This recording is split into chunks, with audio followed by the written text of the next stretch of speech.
miarabantsika rehetra amin'ny anaran'i Jesosy ilay tompon'izao rehetra izao. Mila miomana ianao raha te-hanana nanjara amin'izany fampakaram-badiny zanak'ondry izany. Izay indray ry havana no lohatenin'ity video manaraka ity. Tena misy ry havana io fampakaram-badiny zanak'ondry io. Fety io izay ho ankalazaina any an-danitra any. Ary ianao raha te handray anjara sy hanana anjara ao anatin'izany dia tena mila miomana. Iza moa ilay zanak'ondry izay ambara eto Jesosy Kristy, ilay zanak'ondrin'Andriamanitra izay manaizotra ny fahotan'izao tontolo izao. Hanambady izy io. Ary iza ny vadiny? Rehefa jerevanao ny soratra masina dia ny fiangonana. Satria ny Efesaina 5 izao dia milaza manao hoe ianareo lehilahy, tiava ny vadinareo tahaka ny tiavan'ny Kristy ny fiangonana. Dia tahaka izany koa ny Korinthiana 2:12 dia i Paoly no miteny manao hoe fa nataoko ho fofombadiny lehilahy iray ianareo mba ho atolotro ho tahaka ny virjiny madio ho an'ny Kristy. Isika kristianina zany dia miomana ho manana ho toy ny vehivavy virjiny izay iaona ho ampakariny Jesosy Kristy. Izy no mpapakatra fa isika no ampakarina. Izany no mahatonga ny hoe rehefa miresaka mahakasika ny fanjakan'Andriamanitra Jesosy Kristy ka manao fanoharana dia resaka fanambadiana. Toy izany foana no anaovany fanoharana mahakasika an'io satria tena isy io fotoana izay isy fanambadiana lehibe ho ankalazaina ao an-danitra ao. Fotoana fifaliana io, fotoana fiobiana sy fiderana io ary izao sy anao ilay antsoina hoe fiangonana no ampakariny Jesosy Kristy. Isika mihitsy zany ilay vady izay antony io fanambadiana io dia ilay fihaonantsika amin'ny Jesosy Kristy ao amin'ilay fanjakana mandrakizay dia isy sakafo be, isy fety be, izay ilay antsoina hoe fampakaram-badin'ny zanak'ondry. Ary dia ianao izao izay maniry indrindra hanana anjara amin'izany dia tena mila miomana isika. Rehefa jerevantsika zao ny Apokalipsy 7:20 eo amin'ny 7 dia misy faminaniana izay hitan'ny Jaona tany an-danitra tany hoe nisy fifaliana be ozy izy, nisy firaondraonana feo tena ohatry ny kotrokorana mihitsy ny nanao hoe aleloia, midera ny tompoandriamantsika isika. Dia ao ambany eo amin'ny 7 aoka isika hifaly sy ho ravoravo ka hanome voninahitra azy fa tonga ny fampakaram-badiny zanak'ondry ka efa niomana ny vadiny. Ka efa niomana ny vadiny. Izany hoe amin'ny fotoana ny fampakaram-badiny zanak'ondry io zany dia ilay vehivavy izay antsoina hoe vadin'ilay zanak'ondry dia tsy iza fa ny fiangonana efa niomana. Ny sarisaritantsika amin'izany dia ren'ilay vehivavy ilay hoe hiatrika fanambadiana reny dia efa miaraka amin'ny akanjo fotsy lavabe, efa vita tsara ny volony, efa vita tsara ny tarehany, madio mihitsy izy hatrany an-tampon-doka hatrany am-paladia dia iroso izy ao amin'izay hoe fampakaram-badiny zanak'ondry izay. Izany mihitsy ny ambarana ny 9 eo.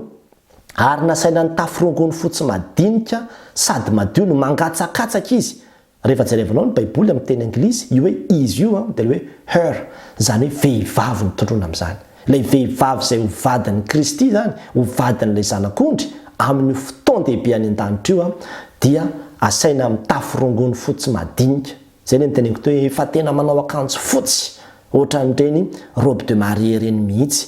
Dia io akanjo fotsy io izy dia tsy inona fa ny asa marina ataon'ny olo-masina. Izany hoe ho toy ny lamba hita finy any an-danitra zany ny fahamarinany sy izay rehetrarehetra asany vitany tetỳ amin'ity zao tontolo zao tetỳ. Mila miomana. Ambarany teo manao hoe efa niomana ny vadiny. Mba hiverina hoe miomana foana tsika amin'ny zavatra rehetrarehetra, na hivoaka ny trano aza dia miomana. Andeha hiatrika fanambadiana ve ianao na ianao no atao mariazy dia tsy mba hiomana ve ianao manatrika mariazy ary ianao dia efa ray volana roa volana miloha dia efa homanina daholo ny akanjo, vidiana tsikelikely ny kiraro, ny poketra ho an'ny vehivavy, ny toy izany rehetrarehetra. Ka maika moa isika fa hoe Kristy mihitsy no hapakatra antsika dia hatraizany mba fiomanana ao anatin'izany. Tena misy fiomanana zany ry havana ary tena tokony ho lehibe lavitra noho ny fiomanana rehetra eto amin'ity zao tontolo zao ity mihitsy izany fiomanana iaona amin'ny Kristy izany. Ka tanteraka ilay tenin'ny Paoly izay fanambarako teo manao hoe mba ho toy ny virjiny madio atolotra ho an'ny Kristy. Itsika kristianina dia mila miomantsika. Ao anatin'ny Baiboly dia misy tantara ihany koa nambaran'i Jesosy Kristy mahakasika ireo virjiny 10 adala. Mba anisany nahazo fanasana ihany ireo hanatrika le fampakaram-bady kanefa dia zao ratsy fiomanan'ireo. Nisy zavatra tsy ampy dia nisolika fitaiza tsy ampy maizina tsy nirehatra ny jirony ka vokatr'izay rehefa tonga le fotoan-dehibe tsy tafiditra ry zareo, tsy tafiditra izy na dia mbany andro teo ihany azy mba efa niomakomana kely dia araka n'izay tokony natao teo fa tsy ampy solika fitaiza. Tandremo isika kristianina izay miandrandra ny fiverenan'i Jesosy eny amin'ny raha hoany lanitra, miandra ny fotoana izay hampakariny antsika ka hiara-onina sy toetra ao aminy isika. Mila miomana isika ry havana, tena mila miomana isika aza varim-bariana amin'izao fiainana izao. Fa omana ny mandrakizay ianao, miomana araka ny teny nambaran'ny Hosea hoe miomana iaona amin'ny Jehovah Andriamanitra ry Israely eo. Miomana satria misy fiomanana izany. Ianao iona amina olona manam-boninahitra anankiray izany, omaninao daholo ny akanjonao ny rehetrarehetra. Ka maika fa iona amin'ilay zanak'Andriamanitra ianao ary ianao mihitsy no ampakariny. Hatraizany fiomanantsika hiatrika izany fotoana izany. Ao anatin'io fiomanana io dia misy fidiovana foana matetika atao. Alana daholo izay ratsiratsy, amboarina ho tsara ny zavatra rehetrarehetra ka ao anatin'ny fiandrasantsika ny fiverenan'ny Tompo dia ilay fiomanana takiana amintsika dia tsy inona fa ny fibebahana ihany koa. Teo any an-danitra ianao, te hanananjara amin'izany fampakaram-badiny zanak'ondry izany ianao, mibebaha ry havana. Esory ny fanao ratsy rehetra, ilay vilijiny dimy adala izay hoe tsy nisy jiro intsony eny dia zao hoe niaina tao anatin'ny aizindreo. Niaina tao anatin'ny aizindreo mba nieritreritra hoe handeha ihany, nahazo fanasana ihany, dia efa mba niomana araka ny natao ihany nefa zao niaina tao anatin'ny aizina fa tsy nirehatra ny jirony. Tandremo fa sao rehefa tonga ny Tompo dia mahitanao ao anatin'ny aizina izy, milona ao anatin'ny aizina izy, fa amin'izay fotoana izay ho sahirana ianao.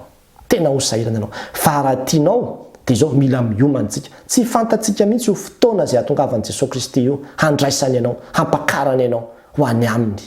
Fa izao aloha androany tonga aminao zao afatra zao dia miomana, miteza hibebaka, miteza hiala amin'ny ratsy.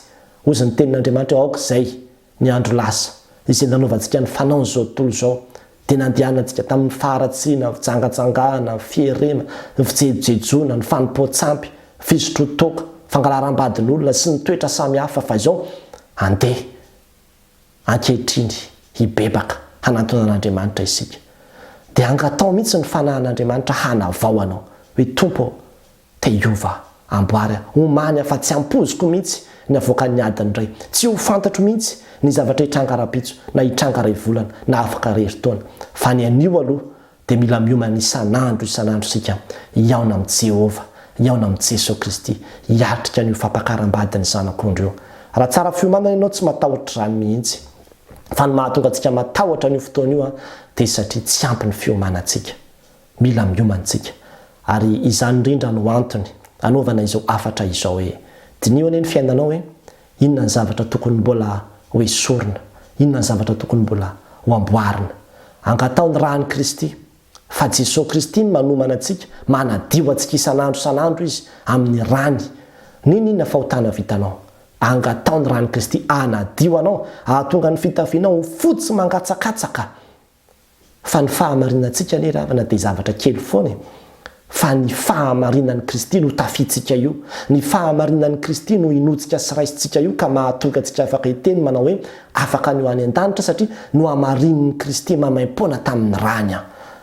Ka rehefa tonga izay fotoana izay dia afaka nihiditra koa ianao satria izay no hamarininy dia omeny voninahitra, hiara-handova aminy, hiara-hanjaka aminy, hiara-hitoetra aminy isika raha toa ka manaiky ny avitra izay nataony tombona azy fijaliana ho antsika.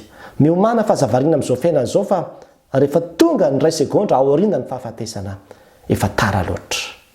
Ho an'Andriamanitra rerany voninahitra. Amen.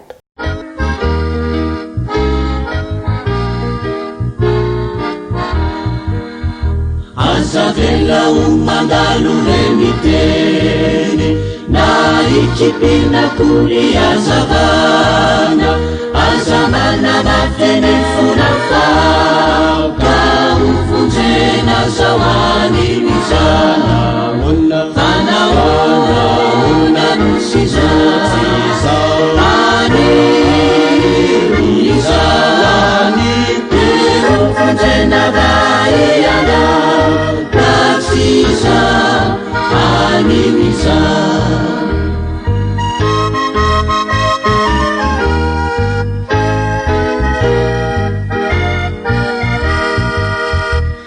ty tsy arainitsony ny ampitso ovoa fitakany evitra zao noraka setranaka ka ovonjena zao animiza fanaona nosiza animiza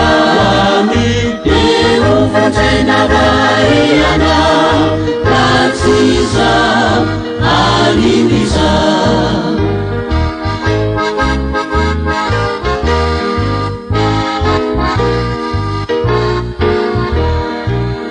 tsy mandana izaniza reny tompo zay te iray fanay aminy manekena iasa vitanika ka ovonjena zao animiza fanaona nosiza animiza